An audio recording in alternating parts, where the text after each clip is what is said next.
I don't bite. You just have to ask a question. I'll answer it. I promise.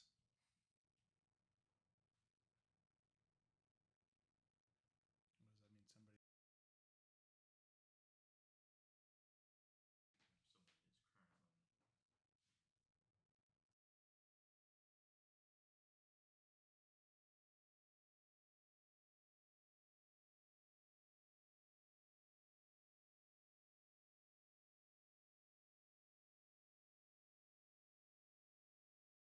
Somebody.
Well, given that we have not been receiving a multitude of people coming on stream, I'm just going to run my mouth for a little bit and talk about some things that are going on that are important to me and that I figure I would share. This is really wasn't meant to be necessarily the podcast, although I guess in time, maybe instead of doing the podcast, we do these monthly live streams, or maybe we make them weekly. I don't know. The reason for doing it, my kind of inspiration for doing it was, I think a lot of times people aren't sure what to ask, aren't sure who to reach out to, and you know what? I've been doing this for 19 years now, since 2006, July of 2006. Like next year's our 20-year anniversary already. So I figured, like, why not give back to the community and to people, like other clients or other contractors or trades, and hear what other people have to say and what's going on with other people. So yeah, I mean, that's why I'm here. That's why I'm doing this. That's certainly, a big part of why I created the YouTube channel and started doing all of the YouTube videos, was to, highlight all of the amazing things my team does. Well, yeah, my team does. And also to, daylight some of the issues that we're consistently having to deal with when it comes to the municipal, provincial, and federal government. And I think if we don't talk about it and if we don't put it out in the open, it's not a function of throwing anybody under the bus or calling anybody names. It's just about, putting stuff out there and letting people know what's going on, and hopefully make an informed choice and an informed decision. So yeah, that's why I'm here. So let's look at some things that we can talk about. So one of the things that I'm really passionate about is technology. Not a lot of people know it. Well, maybe people do. I have no idea what people do or don't know. But I do have my degree in computer science. I got that from UBC in 2003, and then I went on to do a few other things before ultimately deciding to go into carpentry and then into running Sprucehill. So that's like a brief backstory. And so because I love technology so much, I wanted my first stream, given again the multitude of questions that are just pouring in, to be about something that I know a little bit about and that I'm pretty passionate about. So I think one of the things that we're doing anyways is I've evaluated over the years a number of different construction management tools, software, that sort of thing, and the typical ones that are available and out there right now: Co-Construct, Builder Trend, and then House is now trying to create their own version of project management software. I think that was a mistake on their part. Personally, I think they were starting to do a really good job of giving us great marketing and connecting us with potential clients. I think their focus on developing software management tools, frankly, misguided. Nonetheless, the tool that we have chosen to use at Sprucehill is Smartsheet.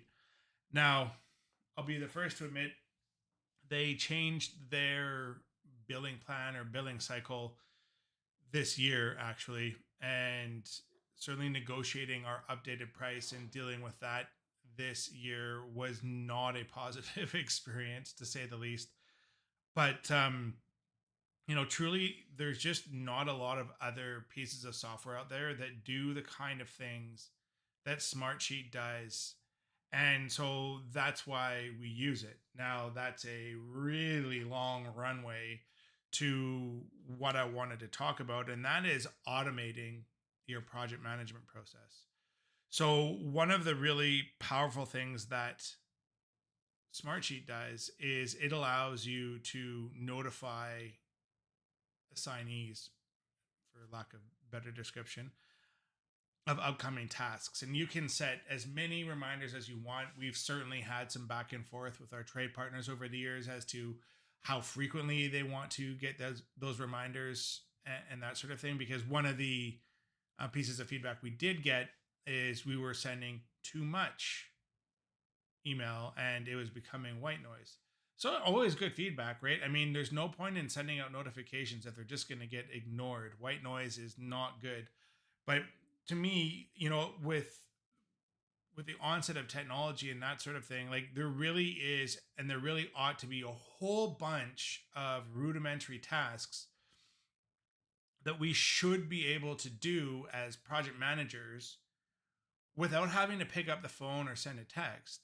And, I think one of the real concerns, or one of, I guess not a concern, that's not the right word. One of the issues that, we've had with Sprucehill and with managing our trade partners is, there's quite a bit of pushback still across all of the different planes about using technology. And to me, like, wouldn't an amazing world be where you never have to confirm a start date with a trade? You just have a system that pushes out reminders and says, hey, be here on this day. Boom, done. Hey, client, I need you to make this decision by this day. Done.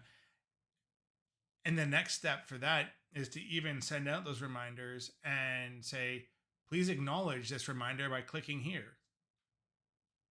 Like, it's all doable. Again, it's just about getting people on board with doing it.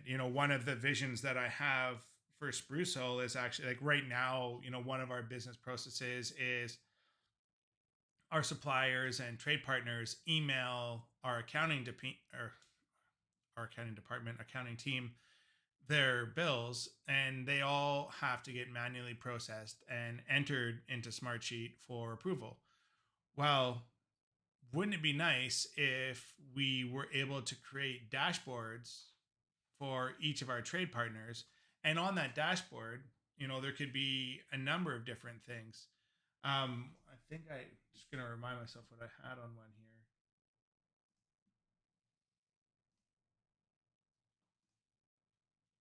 And no, I'm not going to show you. So don't ask.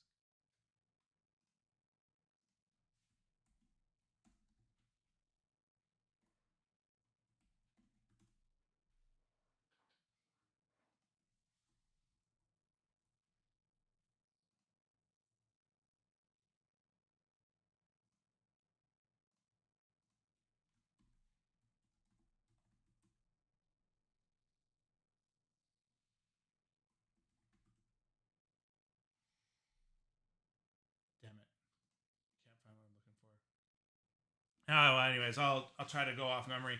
So, to me, like, having an interface where our trade partners can submit their bills automatically into our approval management system, and then, you know, our accounting team doesn't have to touch it. And then by doing so, we can create reports again in Smartsheet, letting them know the status of their bill. It's been received, and then once it gets approved by the project manager, well, now your bill is approved, and then now it's been invoiced to the client, so now they can see invoice to client, and then we've been paid. So now we've been paid, and funds are on their way.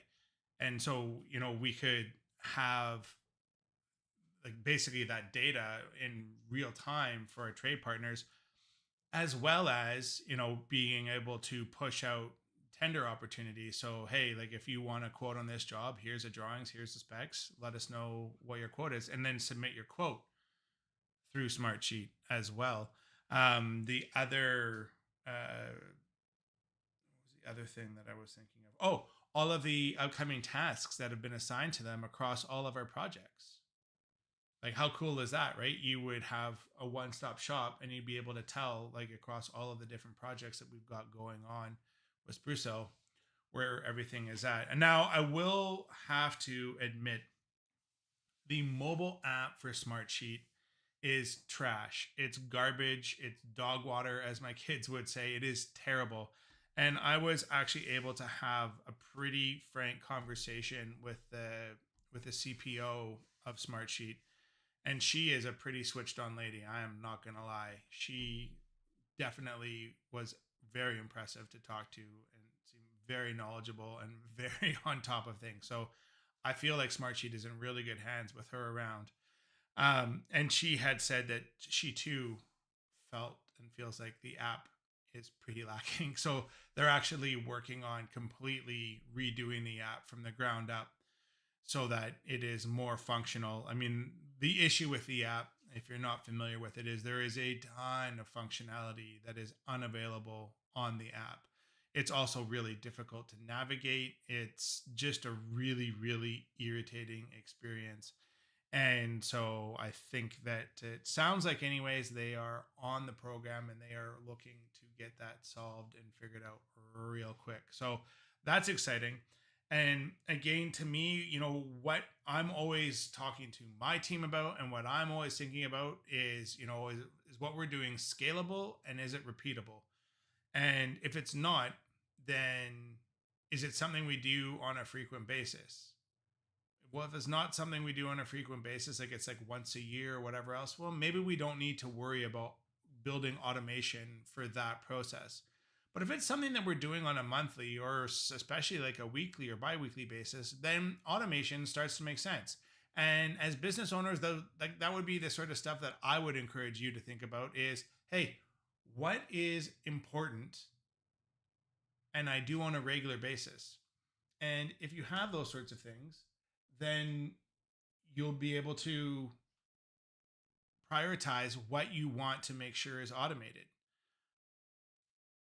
I think if you don't adopt technology and if you don't really figure out how to lever it to better your business, you're not going to be in business for very long because it is such a prolific part of our lives. So, my guidance, my recommendation is to do everything in your power to automate your project management side of things. I think it's really important. And yes, it requires work. And yes, whoops, what did I just do?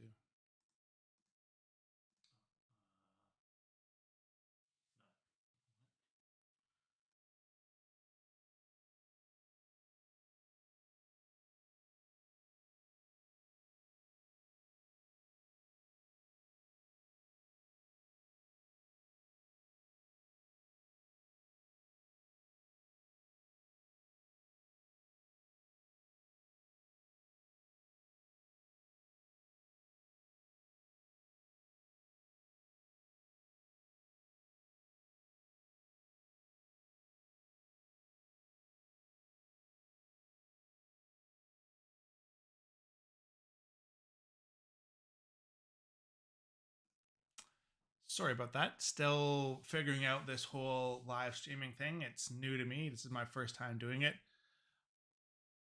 So there. Anyways, I adapt technology, figure it out, or it will figure you out. That is my advice.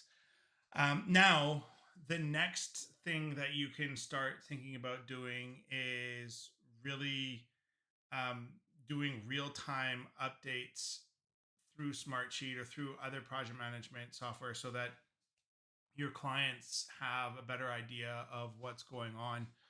I know one of the things that we're currently looking at implementing is some form of daily logbook where, our clients can go in and kind of see, who was on site, what was going on a day-to-day basis.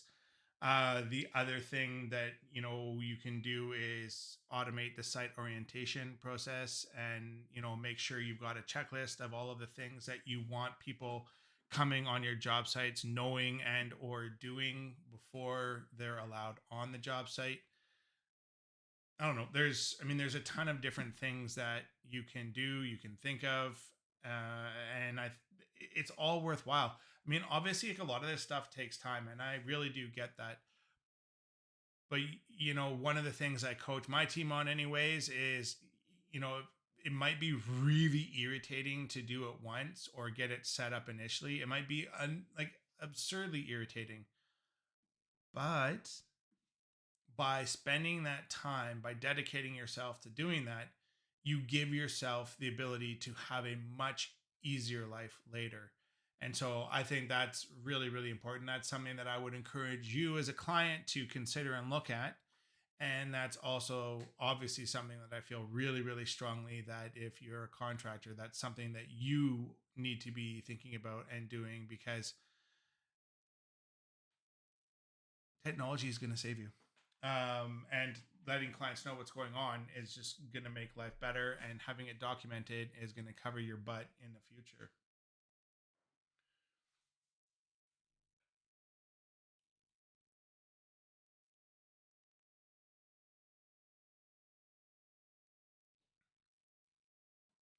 So, I mean, this is another cool topic. The software that we use at Sprucehill is called Chief Architect. And the reason why I chose to use Chief as our design tool as opposed to AutoCAD, or, well, I chose not to use Revit just because of the cost, quite honestly. Um, but Chief Architect ain't cheap either. But what it allows us to do is create real time 3D renders of spaces and of people's homes. And so, I think one of the issues that so many people have is really being able to conceptualize black and white drawings on a paper and being able to flip that into what that is ultimately going to look like down the track. And even as a seasoned veteran in his business, I can do it probably 95% of the time. But there are absolutely projects that, like, just there's just so many details and so many different things going on. Not having some sort of 3D render, it's almost impossible to really understand what's being proposed and what's being requested. And so from a client point of view, being able to see that space before it's executed on will give you the opportunity to be like, nah, I don't like that counter color, or God, that looks amazing. Uh, I like that cabinet color. I hate that cabinet color. I'm not sure about having drawers here. I love those drawers there.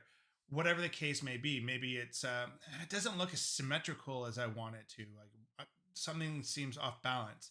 Again, when you see that on a line drawing, it's kind of like, okay, maybe it looks okay. But when you see it in a 3D rendering, it really jumps out, and any sort of issues or whatever else really become very obvious very, very quickly. So, being able to see that 3D render before you agree to have it built, very, very useful. Now, the next thing that it's really useful for is letting the people working on your project know what the desired end goal is. And I'll tell you, if you let everybody on the project know where you're trying to go, the number of times issues and problems get caught before they become massive, I can't even count them. And the reason being is project managers know what they know, carpenters know what they know, electricians know what they know, plumbers know what they know, tile setters, da da da da da, goes on and on and on. When everybody is understanding where they're trying to go, plumbers might be like, oh, well, if we're doing this here, we can't do a shower valve like that. It's not going to line up with this or whatever else. Do you want this moved? Um, we've had, we've caught issues with um, shelves that just wouldn't work. Just be patently unusable.